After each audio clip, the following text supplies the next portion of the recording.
On Memorial Day 2011, a man by the name of Raymond Zach walked neck-deep into the Pacific Coast waters of Alameda, California, apparently in order to try and drown himself. His stepmother called the police called the firefighters, and the firefighters called the Coast Guard. And yet all of them, including dozens of bystanders, continued to watch for almost 2 hours until finally he collapsed in the water. Even after he had collapsed in the water, it was several minutes until a Good Samaritan decided to jump in and drag him to shore.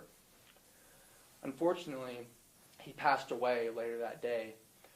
But possibly even more tragic is the fact that a man drowned with so many capable individuals watching him. How does something like this happen? While some believe it is in part due to bad policy in the fire and police departments, many believe that this is the perfect example of a social psychological phenomenon known as the bystander effect. The bystander effect is something that can prevent us from helping in the simplest of instances, such as standing up for someone who's being bullied, to intervening in the most serious of circumstances, such as helping someone who's just suffered a heart attack in public. And although it may not seem like a prevalent problem, it can happen to every single one of us. In the next few minutes, I'm going to talk about why the bystander effect is a legitimate problem, what the root causes of the bystander effect are, and most importantly, how we, personally, can overcome the bystander effect. According to Psychology Today, the bystander effect is when the presence of others discourages an individual from intervening in an emergency situation. But it's not just limited to situations where it's a matter of life and death. It can happen every single day, especially in large social environments such as our very own BYU campus.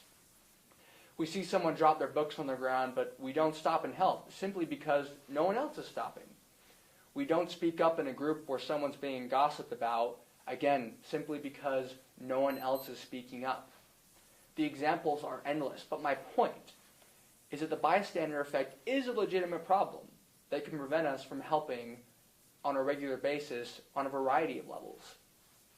So what causes the bystander effect? One cause is something called diffusion of responsibility. Diffusion of responsibility can be perfectly summed up with the phrase, "Why should I help when there's someone else who can?"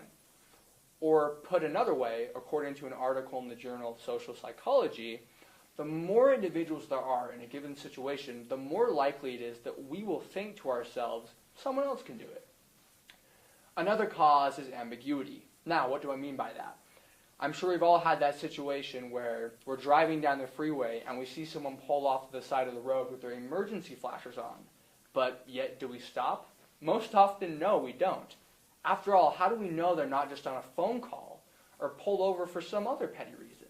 It's simply hard to assess ambiguous situations and decide to intervene. One final cause is our tendency to assume. So often we assume that we are not qualified to help.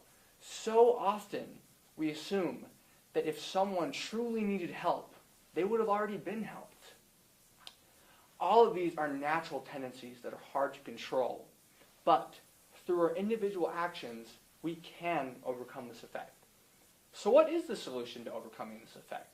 It's not government policies or local seminars. No, when it comes down to it, it truly is our individual actions, our decisions, that will make all the difference. Dr. Susan Whitbourne, a professor of psychological and brain sciences at the University of Massachusetts Amherst, has suggested multiple ways that we can overcome this effect. But I'm going to focus on two. Number one, we can decide right now that we will be the ones to intervene in a situation. As simple and as obvious as that sounds, it often comes down to making the decision beforehand that we will be the ones to help. Number two, we need to not worry about what will happen if we help. So often we worry about how ambiguous, awkward, uncomfortable, or dangerous the situation is. But if we do help, we need to put those worries behind us and step in.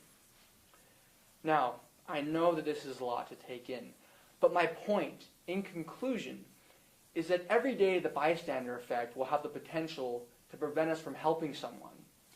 It doesn't matter if the situation is trivial or serious. Helping someone is helping someone.